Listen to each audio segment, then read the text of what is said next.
te encuentras en Cero y déjame que te diga si es tu primera vez que Cero es una comunidad adventista, existe con un propósito, es nuestra ilusión. Jesús es alguien importante, relevante, real y puede serlo en tu vida hoy en el siglo XXI. Estamos acabando la serie sobre la búsqueda. Una serie en la que estamos buscando diferentes objetos a lo largo de estas semanas y hoy vamos a hablar de la lámpara del genio. Yo creo que muchas veces vosotros habéis escuchado hablar de la lámpara del genio, ¿verdad? La lámpara del genio es esta lámpara que si la frotas sale Will Smith. No, si la frotas sale el genio. Esto es un cuento que forma parte de las 1001 noches, pero no de las 1001 noches originales, sino parece ser que es un cuento que viene de China y que en el siglo XVII, si no recuerdo mal, es cuando se añade a los cuentos de las 1001 noches. Todos sabemos más o menos, aunque no hayamos visto nunca la película, aquellos que pudimos verla en el 92, 93 creo, la de dibujos, ahora sale la nueva, todos sabemos cómo funciona, ¿no? Todo el mundo busca esa lámpara y cuando la encuentras, la frotas, sale el genio y entonces ¿qué sucede? Te concede 3 deseos. Muy bien, ¿qué pedirías tú? Venga, va, ¿qué pedirías? Infinito deseos. Muy bien, muy inteligente. Tú eres ingeniero, ¿no? Casi. ¿Qué pediríais? Lo que todos buscamos, ¿no? Pediríamos primero dinero, porque creemos que con dinero se suplen todas las necesidades. Luego salud. Y el tercero ahí nos debatiríamos un poco sobre qué pedir, ¿verdad? Algunos pedirían amor, pero una de las normas es que tú no puedes hacer que el genio haga que alguien te ame. Así que estás fastidiado. Puedes hacer que te haga guapo o guapa y así a lo mejor consigues algo más. Pero realmente me doy cuenta de que a veces con Dios actuamos igual. ¿No te das cuenta que Dios es alguien que está prácticamente cosificado? Ya no es ni siquiera como ese genio, sino como esa lámpara que te reporta algo, que te da deseos. Porque cuando tú piensas en tu relación con Dios, y es por eso, o lo que vamos a hablar hoy, es por eso que mucha gente no es cristiana. Porque cuando ve a los cristianos, ve como los cristianos a alguien que solo le piden a Dios cosas como si fuera la lámpara, o como si fuera el genio. Alguien que solo está para satisfacer tus deseos. Y los cristianos muchas veces estamos más tiempo buscando la lámpara que buscando a aquel que no solo busca satisfacer tus deseos, sino que tus deseos son más grandes de lo que tú nunca has soñado. Y hoy quiero hablar de una historia que a priori te va a parecer un poco extraña, porque lo es. Pero a mí me gustaría que adentraras en un mundo cristiano diferente al que quizá estás acostumbrado o acostumbrada. En el siglo XXI no tenemos muchas veces estos rollos, a no ser que cambiemos de latitud, pero en Europa, aquí en España, no tenemos muchos problemas con lo que vamos a ver hoy. No te asustes, agárrate bien, que vamos a abrir un libro, se encuentra en Hechos, capítulo 19, versículos 13 y 14. Dice así, te pongo en contexto, Hechos era la época donde la iglesia primitiva se está construyendo, justo después de que Jesús ascienda al cielo, después de resucitar.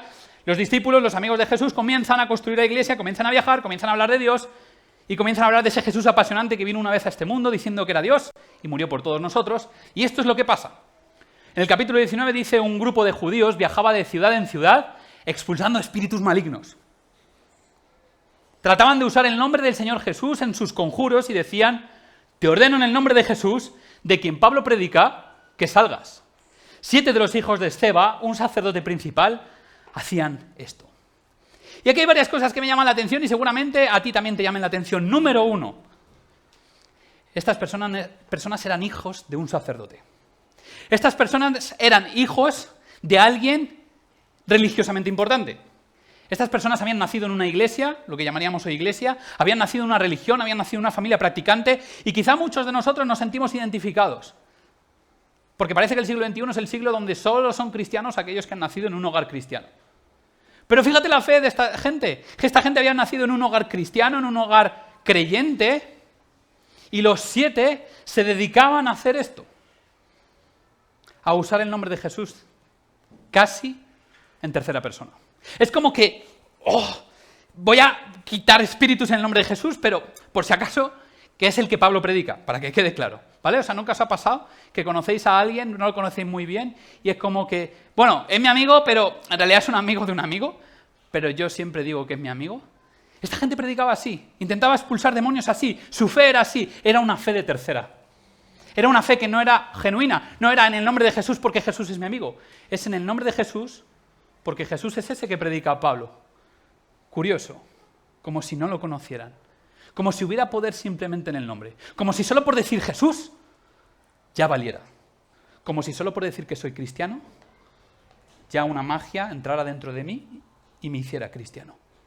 Como si solo el hecho de venir a una iglesia me hiciera cristiano.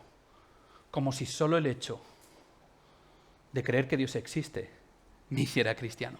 Ellos lo utilizaban como una fórmula mágica, como una fórmula sacramental. De hecho, se han encontrado textos donde algunos paganos, hago un paréntesis, paganos es aquellos que la Biblia considera que creen en una cosa que no es Dios. Suelen ser ídolos, objetos o demás cosas. Y lo formulaban, esta fórmula de en el nombre de Jesús te conjuro, utilizando todos los dioses de todas las religiones que conocían. Y se ha encontrado un texto antiguo del primer siglo, en griego, que también utilizaban y era así: en el nombre del Dios de los hebreos, Jesús, conjuro que el espíritu maligno salga de la persona. Y esta es la pregunta que yo quiero hacerte. ¿Cuántas veces tú en tu fe, en tu conocimiento de lo que es Jesús, en aquello que tú llamas ser cristiano, cuántas veces vives de fórmulas sacramentales, de fórmulas mágicas? ¿Cuántas veces vives de, bueno, en el nombre de Jesús, amén, o Padre nuestro que estás en los cielos, o haces cosas mecánicas simplemente porque parece que, por decir que soy cristiano o por decir las palabritas mágicas, como si en las palabras hubiera poder, ya estás vacunado contra todo problema? Parece algo normal, ¿no? Personas que se dedicaban a expulsar espíritus, ¿verdad? Algo que hacemos cotidianamente todos los días. Pero fíjate lo que les pasa un día. Porque tú puedes creer que esta fe llega lejos, pero no llega. En el versículo 15 nos dice: un día el espíritu maligno les replicó: conozco a Jesús, sé quién es Pablo, pero vosotros ¿quiénes sois? Y aquí me choca, no sé si te choca a ti, pero a mí me choca que es... ¿No te ha pasado alguna vez? Conoces a una persona y la vuelves a ver después de mucho tiempo y le dices: oye, ¿te acuerdas de mí? No. Conozco una persona que me ha visto 10 veces, no exagero, no es broma, 10 veces. Podría decir su nombre, no lo voy a decir. Pero podría decir su nombre 10 veces. Si sé, lo voy a ver este verano y sé que cuando lo vea, le voy a decir: ¿qué? ¿Te acuerdas de mí? Y me va a decir: no. Hemos comido juntos, hemos cenado juntos, hemos viajado juntos y no se acuerda de mí. Es muy triste. ¿Pero no te ha pasado alguna vez? Hablas con una persona, estableces una especie de relación, quizá porque te lo ha presentado otro amigo o otra amiga, y cuando te vuelves a ver dices: hey, ¿qué tal? No sé quién eres, no te conozco. ¿Tú te imaginas para estas personas que teóricamente tenían su fe, el hecho de ir por la calle echando espíritus malignos y de repente que alguien, ese espíritu, ese mundo en el que nosotros los europeos no nos gusta meternos, le diga o te diga: conozco a Jesús y sé quién es Pablo, pero tú no tengo ni idea de quién eres? ¿Te imaginas que no es Dios el que te dice no te conozco, sino es el mismo enemigo de Dios el que te está diciendo: ¿tú que te llamas cristiano? Ah, tú que vas con prepotencia con aquellos que no son cristianos, tú que hablas de tu fe, a ti no te conozco. Yo conozco a Jesús, conozco a Pablo, conozco a los personajes de la Biblia importantes, pero a ti no te conozco. La fe de estas personas era una fe sin impacto en la vida de los no cristianos. ¿No te has sentido alguna vez así? ¿No te has sentido que tu fe es vivida de una manera en la que no impacta realmente a nadie alrededor? Como que tú hablas de un Dios de terceras, un Dios que no es personal, un Dios que realmente no conoces, un Dios de... no, el Dios de mis padres, el Dios de mi iglesia, el Dios de mi pastor, el Dios de mi cura, el Dios de mi... Como los judíos, el Dios de Abraham, el Dios de Isaac, el Dios de Jacob, pero no es tu Dios. Y cuando intentas llevar una vida cristiana, una vida de fe o aquello que tú crees que es fe, te das cuenta de que no causas ningún impacto en la vida de los no cristianos. ¿Sabes? En este país ocurre algo muy interesante. Todo el mundo es cristiano, o aparentemente algunos partidos políticos insisten en esto. Todos somos cristianos, pero es un cristianismo de etiqueta. Es un cristianismo de postureo, es un cristianismo de, sí, soy cristiano, pero todo lo que conlleva ser cristiano, esto ya no es importante, porque lo importante es la Semana Santa, el Belén y el concepto de una familia como toca. Pero, ¿qué cambia tu relación con Dios? Efesios 6:12 nos habla de esto. Muchas veces los cristianos vivimos enfrentados a las personas, normalmente más contra otros cristianos, por cómo cantan, por cómo actúan, por cómo se comportan, por lo que creen.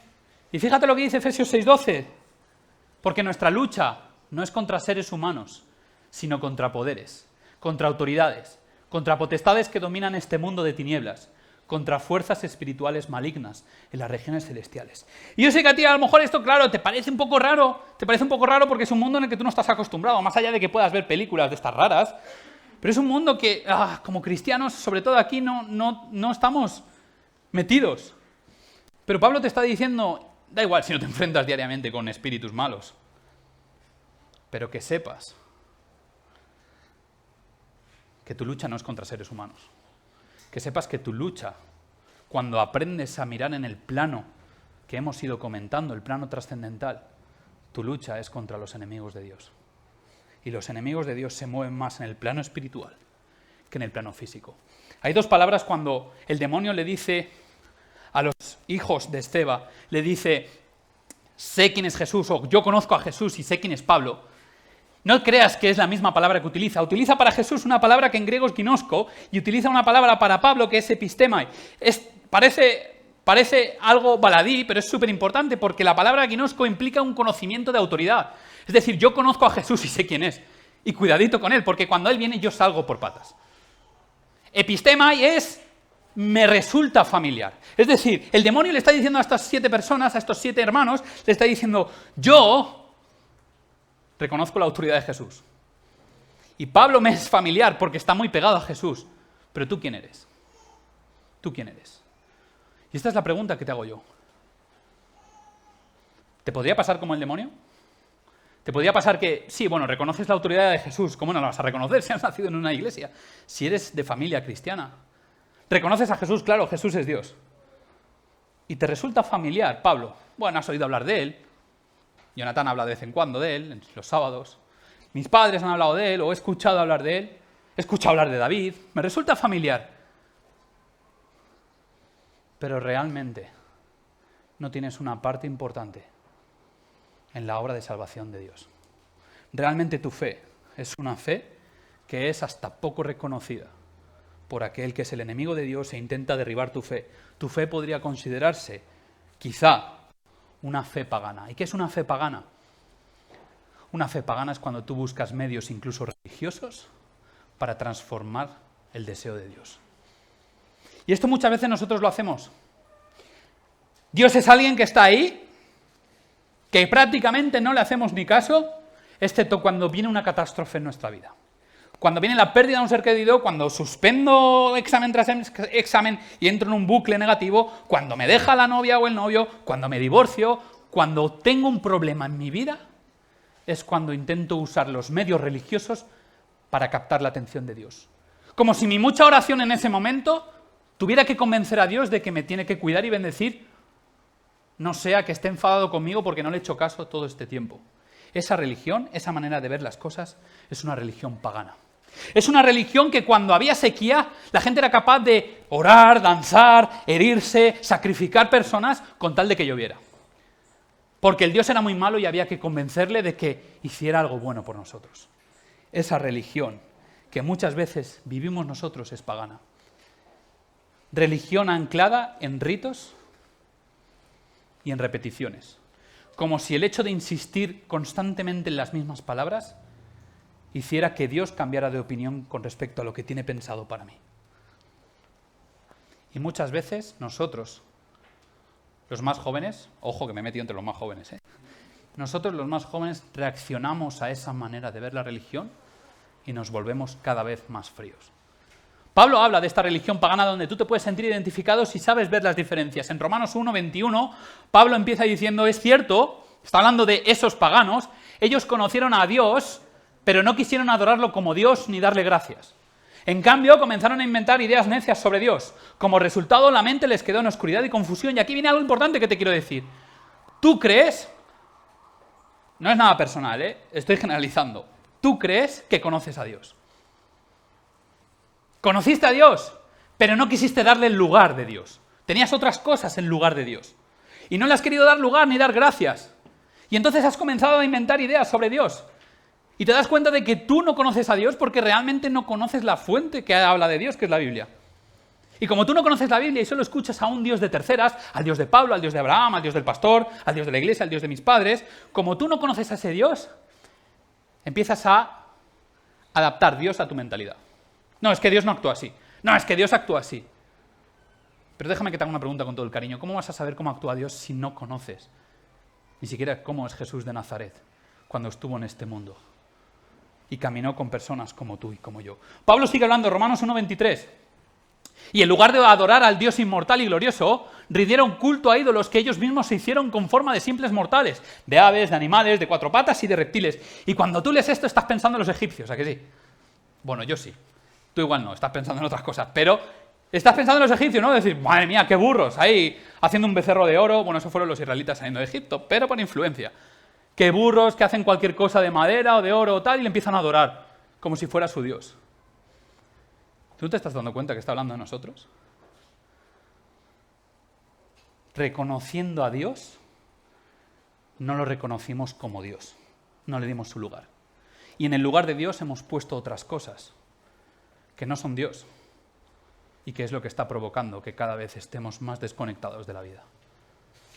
No voy a nombrar nada, pero tú sabes de qué estoy hablando.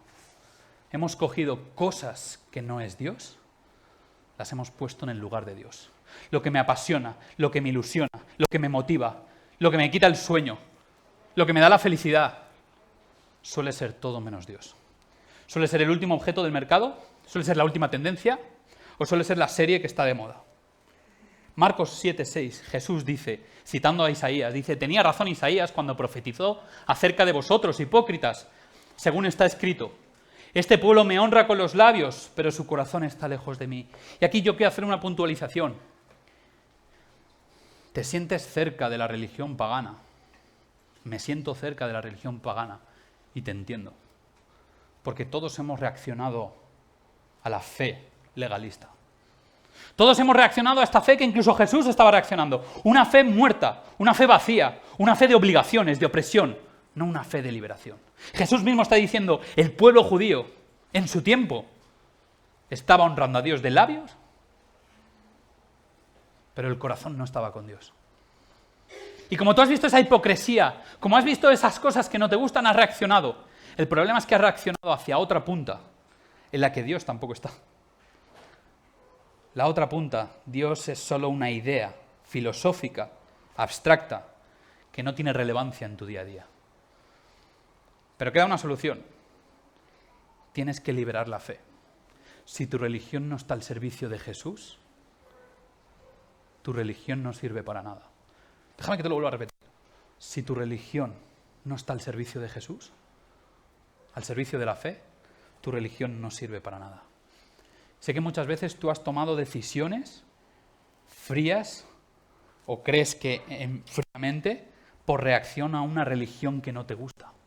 El problema es que no has construido una nueva religión en Jesús. Has construido una nueva religión en el yo, en lo que me gusta y en lo que no me gusta, en lo que me parece coherente y en lo que no me parece coherente. Y si te paras a ver lo que la Biblia dice, te sorprenderías gratamente de que hay mucho más de lo que crees que te han contado.